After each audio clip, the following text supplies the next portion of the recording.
Hi, I'm Ashley, Senior Clinical Advisor at Carepatron, and I'm here to help guide you through the Roos stress test.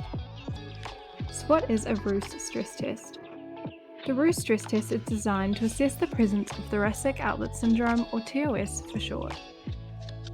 It is a condition that is the result of the compression of nerves and blood vessels in between the collarbone and the thoracic outlet. A person with this condition may suffer from pain in their shoulders and neck, as well as numbness in their arms, hands, and fingers. The Roos stress test is a physical examination technique that is the patient opening and closing their hands repeatedly for approximately 3 minutes. If the patient feels pain, then it's possible that the person is dealing with TOS. There are a variety of healthcare professionals who can use the test, however, it's mainly used by physical and rehabilitation therapists.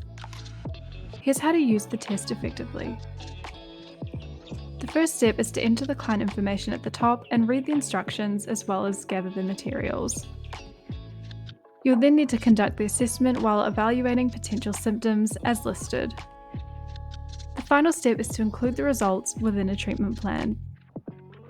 To view a sample assessment of the Roos stress test, feel free to visit carepatron.com where you can download and access it for free. You can also access it via our platform, filter by community and assessment, or type in the keywords to find the note faster. Thanks for watching, and remember to subscribe to Carepatron to view more healthcare videos in the future.